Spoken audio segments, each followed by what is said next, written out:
하겠습니다. 오늘 우리에게 주시는 살아서 운동력 있는 하나님의 말씀 요한복음 4장 43절에서 54절까지입니다. 각자 준비하신 성경 펴서 함께 읽도록 하겠습니다. 제가 가진 성경으로는 149페이지입니다. 신약성경 149페이지 요한복음 4장 43절에서 54절까지 살아서 운동력 있는 하나님의 거룩하신 말씀 함께 읽겠는데요. 제가 한 절, 여러분들께서 한 절 읽는 시간 갖도록 하겠습니다.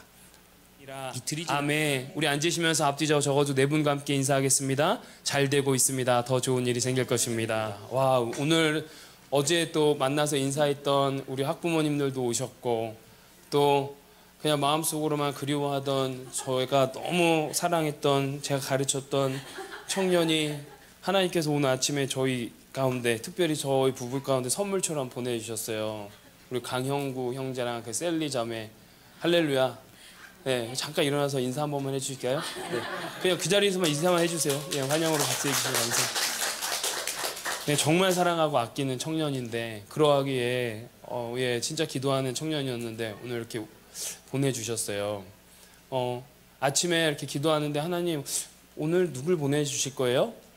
그게 어떤 제 주일의 루틴이거든요. 아시지만 개척교회 아닙니까?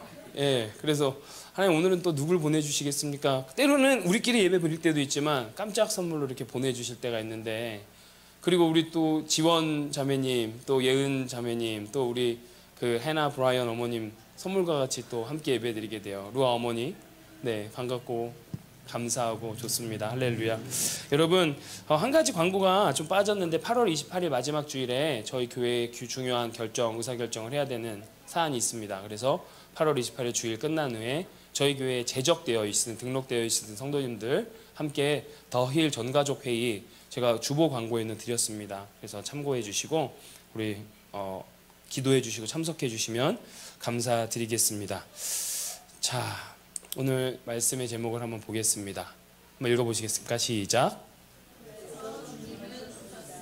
네, 한 4명이 읽으시는 것 같습니다. 그래서 다시 한번 읽어보겠습니다. 시작.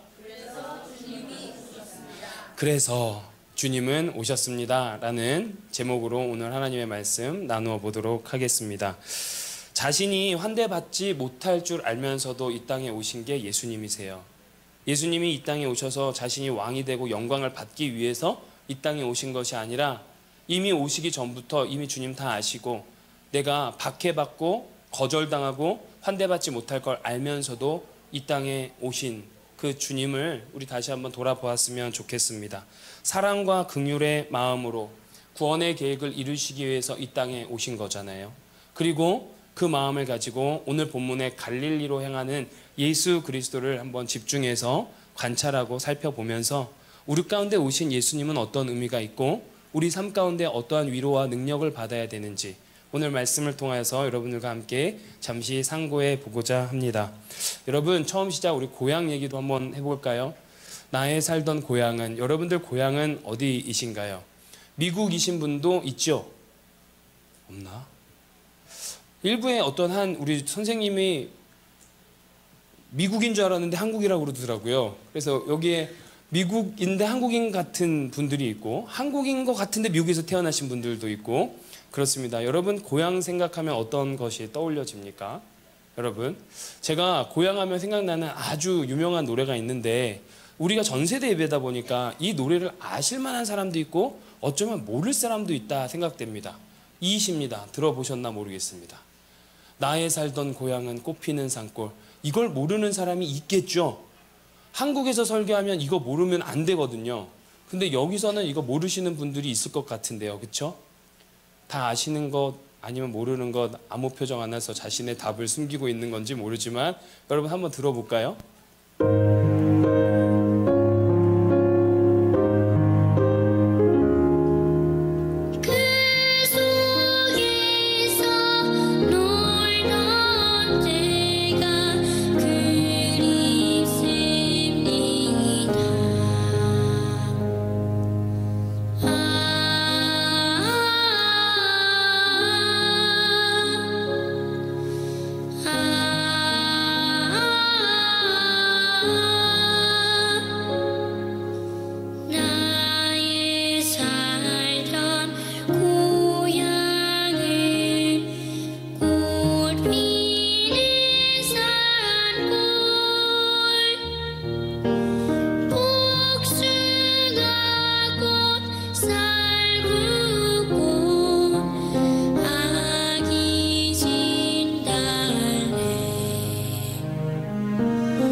노래를 아이가 부르는데요. 5살짜리 아이예요. 제주도에 사는 아이인데 얼마나 울었는지 몰라요. 죄송합니다. 그렇게 저보다 연세가 높으신 분들이 있지만 조금씩 나이 들어가는 느낌이 있어요. 이제 고향 생각하면 좀 그냥 짠해요. 네. 그리고 우리가 살던 고향은 꽃피는 산골이 아니셨죠? 네. 우리가 살던 곳은 복숭아꽃, 살구꽃, 아기진달래 치는 꽃대골 있는 곳 아니셨잖아요. 그런데도 우리 이 정서가 왜 통할까요? 그렇죠? 고향이라는 정서가 함께 공감대라는 게 통한단 말이죠. 저는 대한민국 서울의 미알이라는 곳에서 태어났습니다. 미아 5동 새마을 유아원. 야, 그냥 정말 촌스럽죠. 새마을 유아원이라는 유치원을 다녔고요. 송천 국민학교, 그 당시에 송천 국민학교라는 그 곳을 나왔고, 설아벌 중학교, 중앙고등학교를 졸업하고 성균관대학교를 졸업하고 한국에서 결혼하고 직장 생활하다 미국에 왔어요. 그리고 저는 한 동네에 있는 교회에서 36년 동안 다녔습니다. 그때 함께 자란 되게 예쁜 작은 여자아이가 있었어요. 네. 근데 그 여자아이가 지금 제 옆에 아내로, 네, 그 동네에서 만난 그 친구가 제 아내가 되었습니다. 그리고 저는 이제 어느덧 목회자가 되어서 목사가 되었고, 또 하나님께서 저희 가정을 통하여서 또 많은 신앙의 동지들과 함께 새로운 교회를 개척하게 하시고 교회를 세워가게 하셨어요.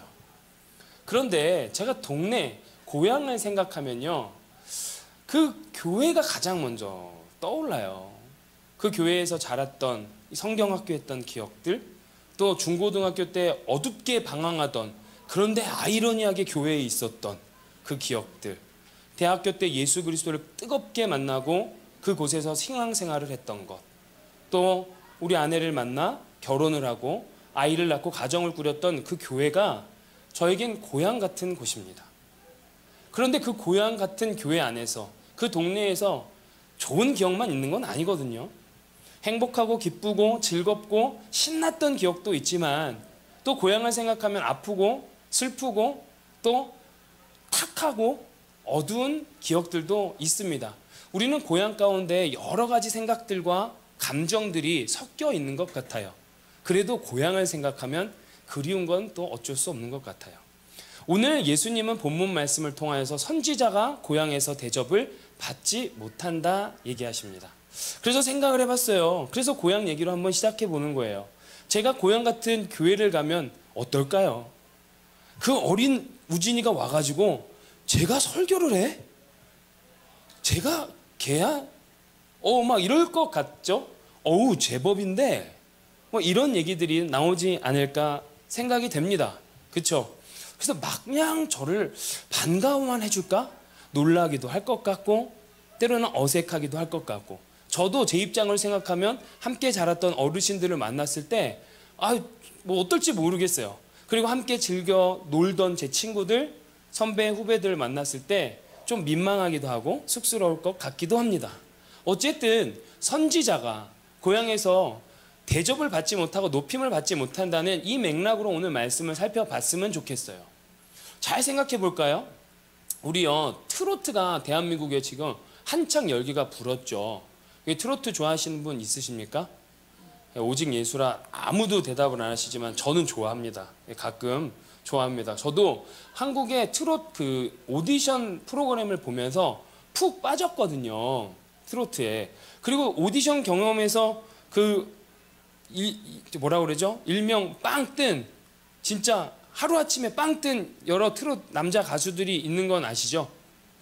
모르시면은 예배 끝나고 저한테 오시면 제가 친절하게 그 계보도 설명해 드리겠습니다. 어쨌든 여자 가수든 남자 가수든 트로트 가수들이 빵 뜨면서 고향이요, 그들의 고향이 난리가 난 거예요. 호천 출신, 뭐 경상도 출신, 어떻습니까? 우리 동네에서 그가 나왔다고 현수막 붙이기 시작하고, 이제는 어떻게 하죠? 그들이 살던 집을 관광지로 만들어서 돈벌이로 만들고 있는 세상.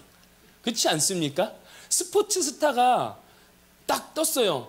박찬호가 공주였잖아요. 공주가 한때 선풍적인 인기였습니다. 정치인은 어떻습니까? 노무현 대통령, 우리 문재인 대통령 다 하고 내려갔더니 그 자랐던 동네가 또 관광지로 뜨고 있는. 그런데 왜 선지자는 고향에서 대접을 받지 못하는 겁니까? 유명한 목사님들 고향이 현수막 들고 우리 목사님이 우리 동네 출신입니다 하는 거 보신 적 있나요? 저는 한 번도 없어요. 왜 목사님들은 안 되냐 이거예요. 왜 성직자들은 안 되냐 이거죠. 궁금한 거예요. 왜 선지자가 고향에서 대접을 못 받을까요? 한 목사님의 해석을 그렇게 해요. 그 선지자가 어릴 부터 자란 그가 이젠 하나님의 말씀을 듣고 죄를 지적하고 그렇게 하면 안 된다고 하고 가이드를 주고 길을 하고 때로는 잔소리로 들릴 것 같아요. 그래서 불편할 것 같습니다라는 그런 생각과 해석을 내시는데 저도 동의가 되는 거예요. 가만히 생각을 했더니 제가 자랐던 그 고향 교회를 가서 여러분 회개하십시오. 야, 너가 그렇게 방황하던 네가 우리한테 와가지고 이런 얘기를 하면 불편하지 않을까 생각은 해보자는 거죠. 이런 맥락에서 오늘 말씀을 한번 살펴보고자 합니다. 원래는 그냥 강해를 오늘 한번 하고 다음 챕터로 넘어가려고 했는데 제가 노진준 목사님 지난주에도 한번 소개했지만 읽는 설교 요한복음이라는 책을 쫙 읽는데요. 여기에서 오늘 본문의 말씀에 참 마음에 와닿는 맥락이 있었어요. 그래서 오늘 설교는 이 요한복음 읽는 설교 요한복음 책에서 그 흐름과 그 맥락을 같이 함을 먼저 말씀드립니다. 그걸 나누고 싶어졌어요. 주시는 마음이 너무 컸고 이 책에 있는 내용과 함께 여러분들과 함께 말씀을 좀 상고해 봤으면 좋겠습니다. 자, 이어서 이제 43절 본문 한번 들어가 보겠습니다. 여러분 한번 읽어주시겠습니까? 시작. 이틀이 지나며 예수께서 거기를 떠나 갈릴리로 가셨다고 합니다. 예, 이틀이 지났어요. 왜 이틀이 지났죠? 우리가 지난 시간까지 수가성의 여인 이야기를 3번에 걸쳐 살펴보았습니다. 맞죠? 수가성 여인이 있었고요. 우물가에서 그 여인이 예수를 만났고요. 그래서 그 우물을 샘으로 바꾸시는 역사를 주님께서 보여주셨고, 두 번째는 예수님이 그 수가성 여인과 함께 예배가 무엇인지 말씀하셨어요. 그리고 예수 그리스도께서 자신이 메시아임을, 자신의 정체성을 드러내자 수가성 여인은 어떻게 합니까? 물동이를 버려두고 동네로 들어가서 예수를 만났다 하고 예수를 증거하고, 그리고 사마리아 사람들이 나와서 예수를 만나 말씀을 듣고 믿었다. 그런데 사마리아 사람들이 예수님께 우리와 함께 있어주세요 하고 청하였던 거죠.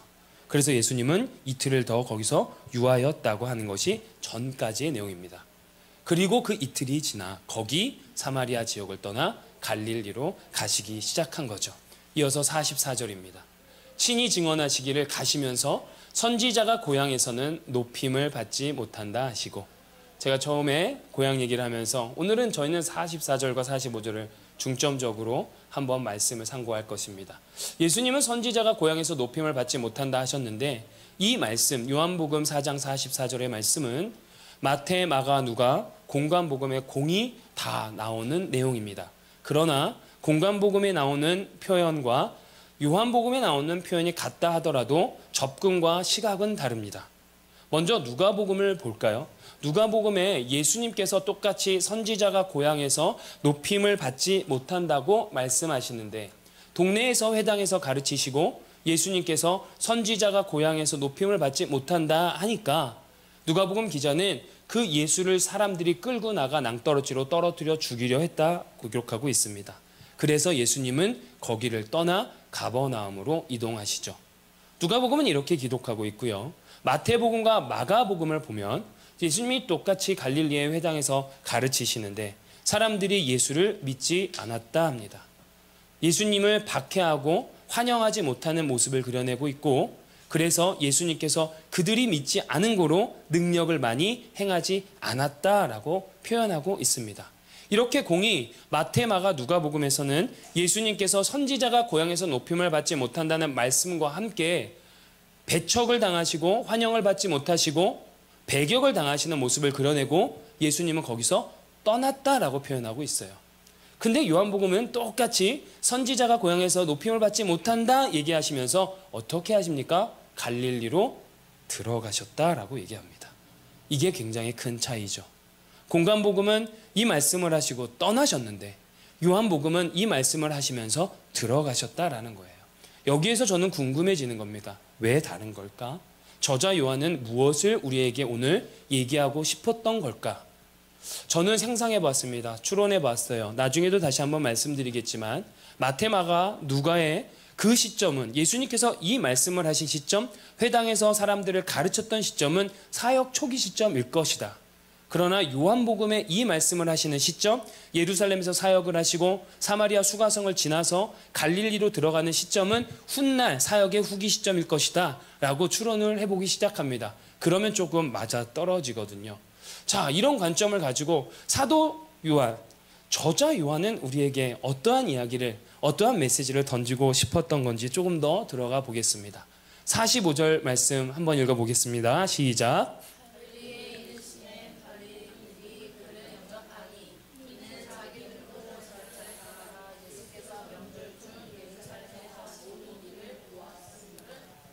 네, 왜 그러세요? 다시 한 번만 읽어보겠습니다. 시작. 갈릴리에 이르심에 갈릴리인들이 그를 영접하니 이는 자기들도 명절에 갔다가 예수께서 명절 중 예루살렘에서 하신 모든 일을 보았음이더라. 그냥 그렇게 읽으면 개역개정 성경은 아무 문제가 없어요. 선지자가 환영을 받지 못한다 하셨고 갈릴리에 이르셨다 이렇게 얘기했습니다. 앞서 말씀드린 대로 분명히 환영받지 않을 것 같은 그곳을 예수님은 가셨어요.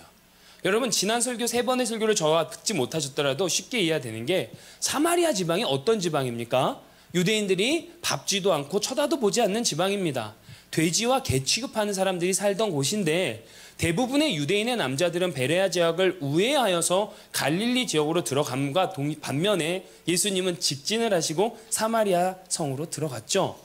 그런데 한 여인을 만나 한낮에 여인과 대담을 하는 것조차도 파격 오브 파격인데도요, 이거보다 더한 것은 그 여인을 만남과 동시에 사마리아 사람들이 예수의 말씀을 듣고 믿었다라는 것은 더 큰 파격이고 충격인 거예요. 예수님께서 그렇게 들어가셨다라는 거죠. 분명히 환영받지 못하는 거예요. 유대 사람들 우리 돼지 개 취급하는 거 아는데 어떻게 유대인이 여기에 와? 하고 그들도 배척했다는 거죠. 그런데도 예수님은 그곳을 가셨어요. 그리고 저자 요한은 또다시 갈릴리로 가는데 예수님께서 선지자가 대접을 받지 못한다 하셨다라는 거예요.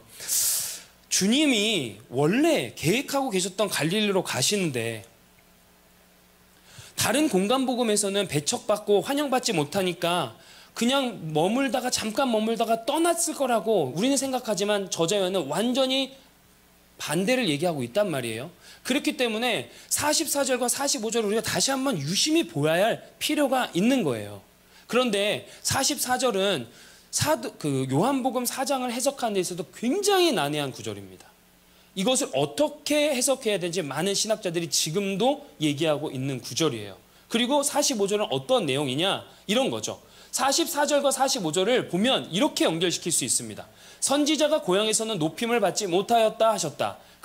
그러므로 갈릴리에 이르셨고 갈릴리인들이 그를 영접했다. 왜냐하면 왜 난해하기 시작하냐면 45절 말씀에 보면 맨 앞에 시작하는 접속사 so가 나옵니다. 다른 어떤 영어 성경에는 therefore라고 나와 있습니다.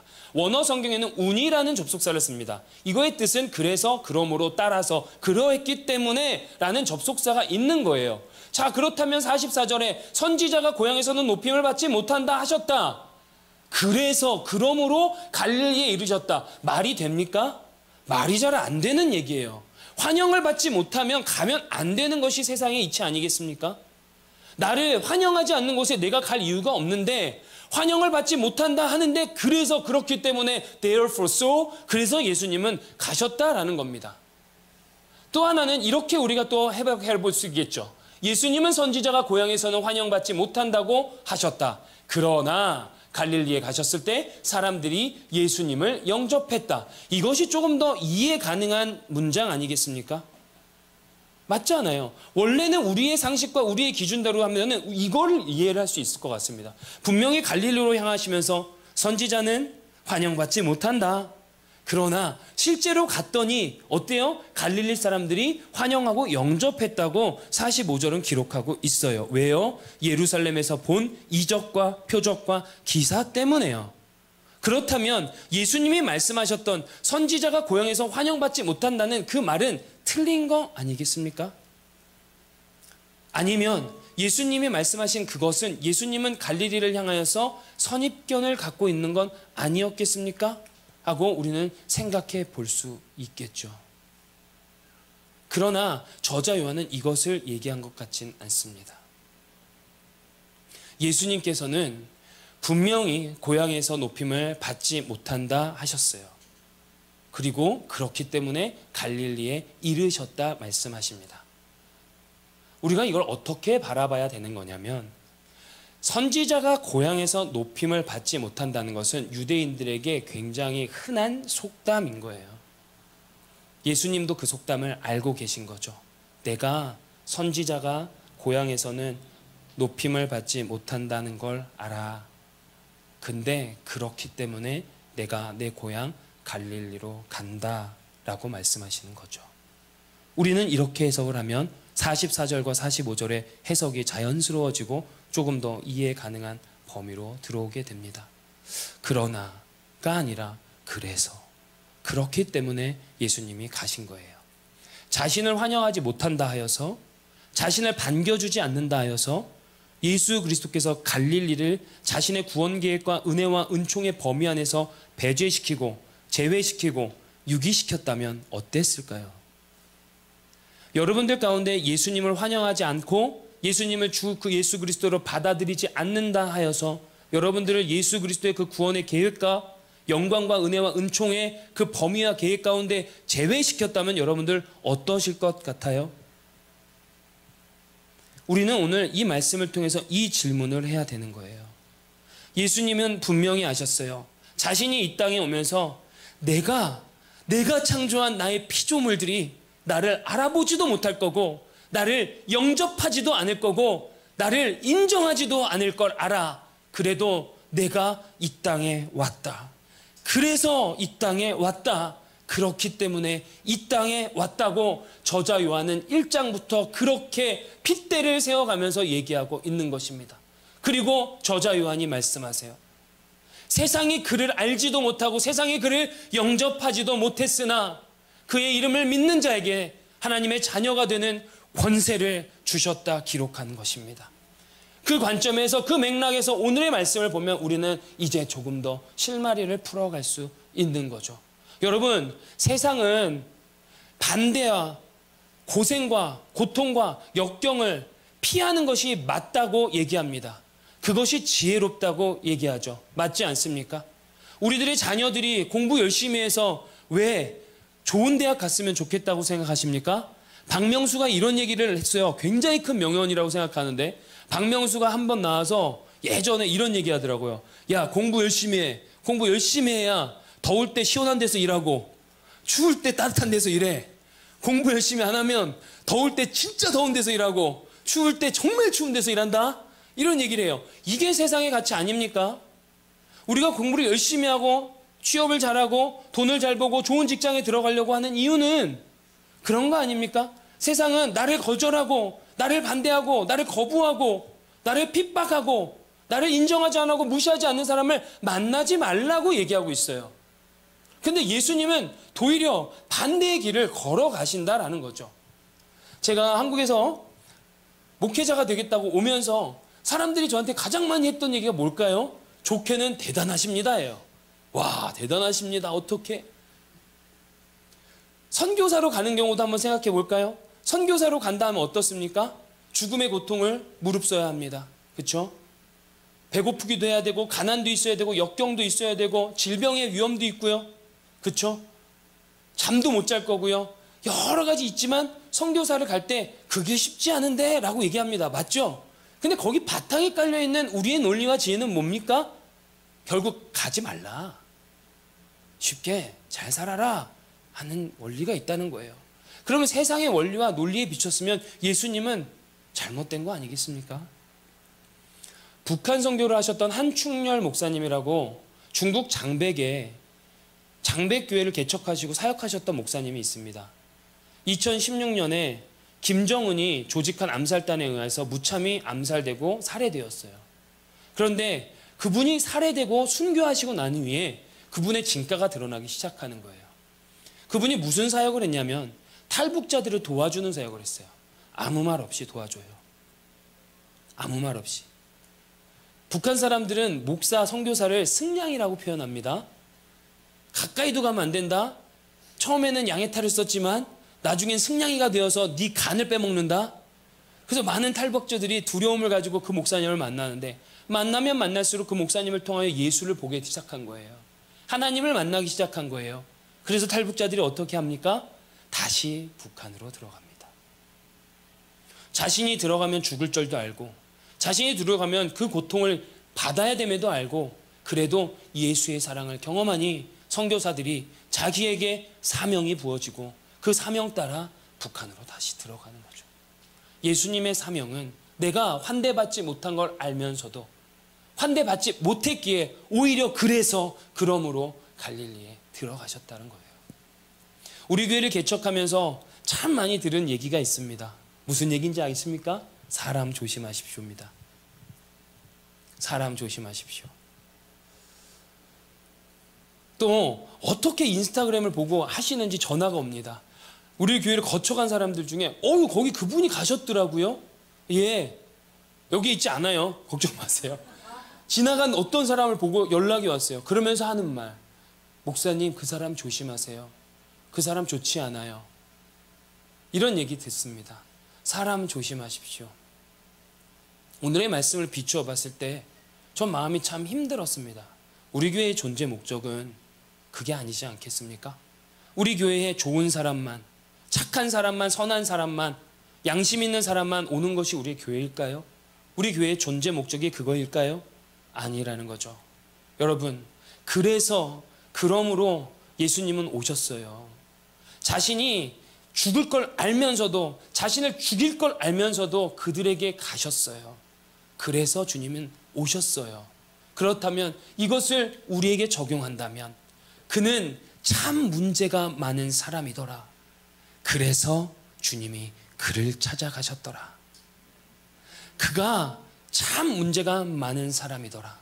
그래서 그렇기 때문에 그러므로 우리 교회가 그를 사랑하였더라. 그가 참 문제가 많은 사람이더라. 그래서 그러므로 그렇기 때문에 주님께서 그를 사랑하게 하셨더라. 이 고백이 우리 더일처치의 정신이 되길 소망하고 우리 모든 성도들의 같은 마음으로 고백하는 그 고백이 되시기를 주 예수 그리스도의 이름으로 간절히 축원합니다. 우리 같은 맥락으로서 이어서 왕의 신하의 아들의 내용을 살펴볼까요?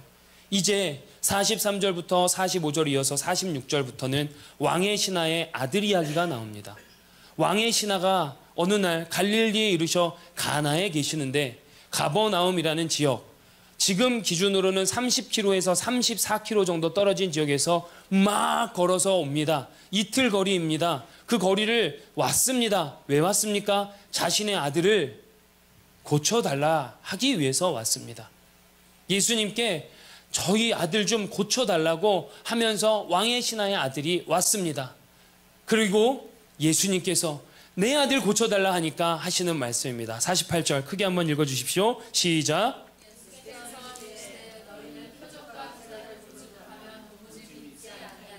아멘. 예수께서 이르시되 너희는 표적과 기사를 보지 못하면 도무지 믿지 아니하리라. 저 진짜 이거 이해 안 됩니다. 44절도 정말 이해가 안 됐는데 또 48절 되니까 또 이해가 안 됩니다. 아니 그냥 고쳐주면 되지 좀. 또 거기에 한마디 얹으시나. 너희는 표적과 기사를 보지 못하면 도무지 믿지 못하니라. 아니 그냥 니네 믿음이 좀 연약하다, 니네 믿음의 질이 좀 나쁘다 이 정도 얘기하는 거였으면 됐지. 아니 정말 그렇게 급박해서 30km 34km 달려온 그 왕의 신하가 자기 아들 좀 살려보겠다고 절박한 마음으로 왔는데 예수님이 하신 말이라곤 너희는 표적과 기사를 보지 못하면 도무지 믿지 아니하리라. 왜 이런 얘기를 자꾸 하시는 건가요? 2장의 가나의 혼인잔치도 보면 어머니 마리아가 와가지고 아들아 포도주가 떨어졌다 했더니 하시는 말씀, 여자여 보소서 나와 무슨 상관이 있나이까. 어차피 물 가지고 와가지고 포도주 만들어 주실 거라면 그런 얘기 좀 하지 마시지. 왜 저자 요한은 이걸 자꾸 이런 식으로 강조하는 걸까요? 예수님이 정말 츤데레입니까? 아닌 척하면서 뒤에서 아주 따뜻한 마음을 가지고 우리가 필요한 모든 것을 다 해주시는 친데레입니까? 안 그러셨으면 좋겠습니다. 그냥 왕의 신하의 아들이 우리 아들 좀 살려주세요 했을 때 그래 너 많이 힘들었겠다. 가보자 같이 가보자 내가 한번 볼게. 아니면 너무 걱정하지 마. 네 아들 살아날 거야 라고 얘기하시면 되잖아요. 근데 왜 48절에 또 예수님은 너희는 표적과 기사를 보지 못하면 도무지 믿지 아니하리라 얘기하시냐 이거예요. 갈릴리도 그냥 가셔서 능력을 행하시고 복음을 전파하시면 됐을 거를 왜 또 그 선지자는 환영받지 못한다는 얘기를 저자연은 콕콕 찔러서 예수님을 오해하게 만드냐 이 말입니다. 그러나 우리가 같은 맥락에서 봤을 때 예수님이 이걸 컴플레인하거나 우리를 블레임하거나 지적하는 것이 아니라 일반적인 의견이 이렇다는 걸로 바라봐야 된다는 거예요. 그렇게 되면 이 말씀의 해석이 됩니다. 많은 사람들은 맞습니다. 표적과 기사를 보지 못하면 도무지 믿지 않습니다. 여러분들 어떻습니까? 여러분들 하나님 살아계시다고 얘기할 때 어떻게 얘기하십니까? 나의 기도가 내가 원하는 것이 내가 바라는 것이 이루어질 때 하나님 살아계신다고 얘기하지 않습니까? 인간도 그런 거예요. 그러면 내가 원하고 내가 바라는 것이 이루어지지 않으면 하나님 살아계신 거 아닌가요? 아니잖아요. 인간의 본성인 거예요. 어쩔 수 없는 거잖아요. 아니요. 사람이 표적과 기사를 봐도 믿질 않는 존재가 사람 아닙니까? 그렇다면 어차피 고쳐줘 봤다. 내가 표적과 기사를 줘봤자 어쩌면 믿지도 않을 텐데 이런 생각 하실 수도 있지 않겠습니까? 인간에 대해서 회의를 느끼실 수 있지 않겠습니까?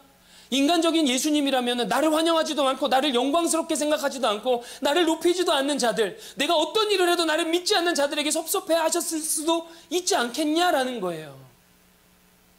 충분히 우리는 이해할 수 있는 거 아닙니까?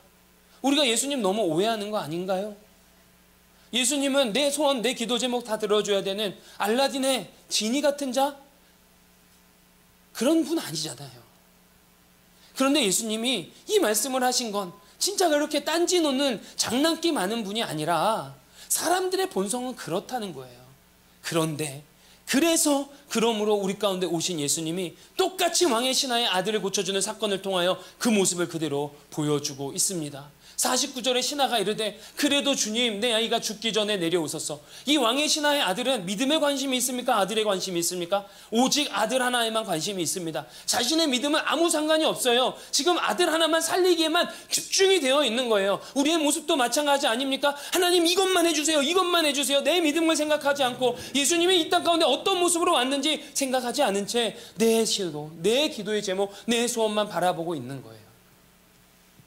그러나 그러한 왕의 신하 아들을 향하여 50절에 예수님이 말씀하십니다. 한 번 더 크게 잘 읽어주시길 부탁드립니다. 시작.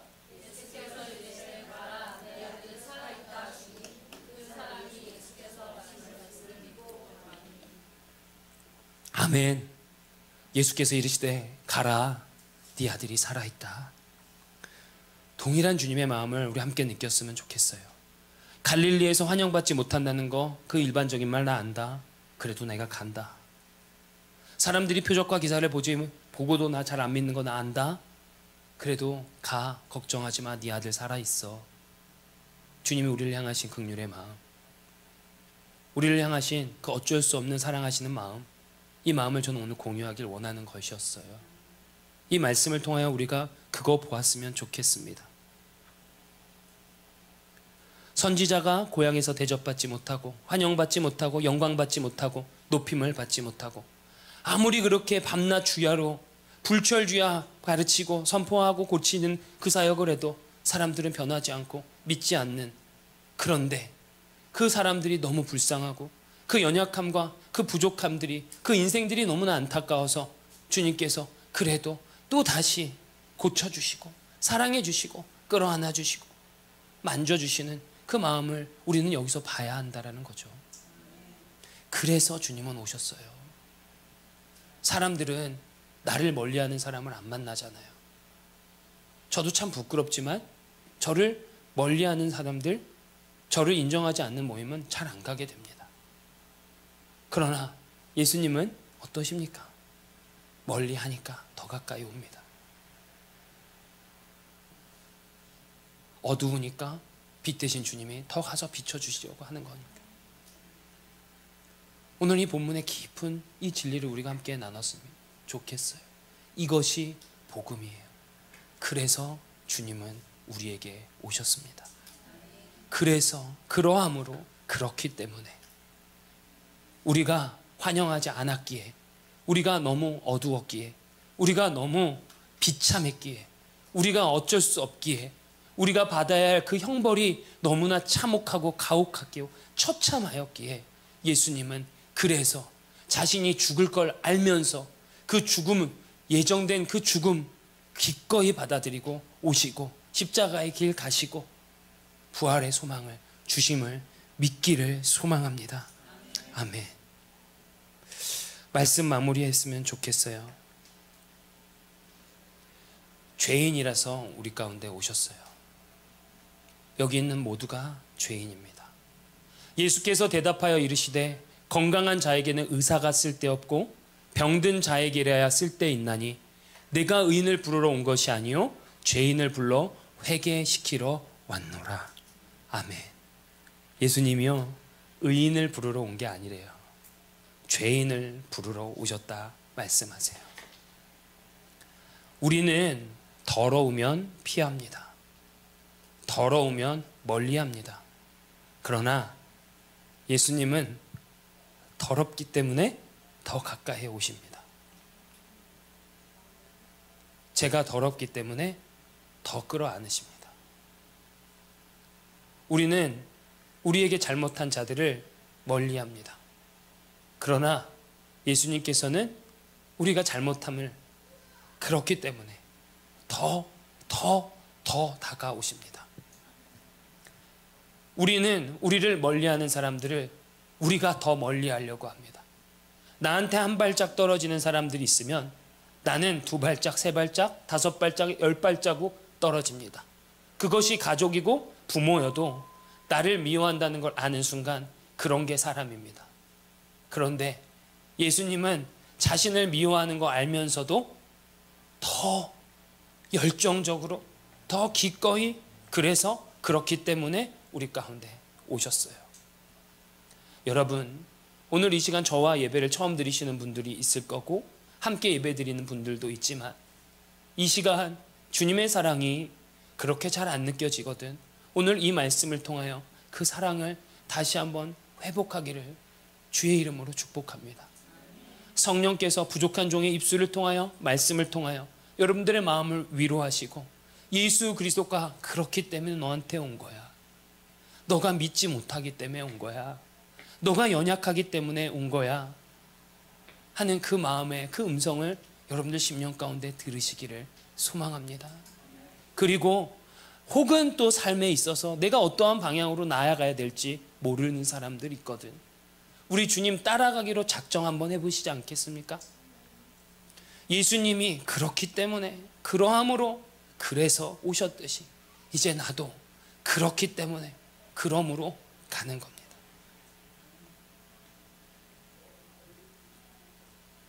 지난 한 주 좋은 일도 있고 안 좋은 일도 있었어요. 하나님이 어떻게 살아계시나 같이 의문이 되는 일들도 있었어요. 근데 오늘 이 말씀을 통하여 얼마나 위로하시는지 모르겠습니다. 평생을 기다려주셨어요. 지금도 기다리시고 예수님 난 예수님이 싫어요 라고 얘기하는데 예수님 또 다가오세요. 그러면 이제 우리도 다시 그 사랑 인정하고 받기를 한다면 여전히 해결되지 않는 삶의 고민들, 문제들, 그런 사람들 있다라면 예수님 마음 달라고 기도해보지 않겠습니까? 주님, 그래서 그렇기 때문에 그러함으로 나에게 오셨기에 저도 그 사랑 받으면 그래서 그러므로 그렇기 때문에 그 사랑 갖고 가겠습니다. 이것이 오늘 우리에게 주시는 하나님의 음성임을 믿습니다. 여러분 축복합니다. 여러분 주 예수의 이름으로 정말 사랑합니다. 주의 복음을 받으십시오. 주의 사랑을 받으십시오. 그리고 그 사랑으로 살아가십시오. 주님은 오셨어요. 주님은 그래서 오셨어요. 그래서 오셨습니다. 우리 이 시간 말씀을 기억하고 한번 찬양했으면 좋겠어요. 그럼에도 불구하고라는 찬양인데요, 마음속에 어려움이 있을 때 주님이 그래서 내게 먼저 오셨음을 기억하고 그 사랑을 고백해 봅시다.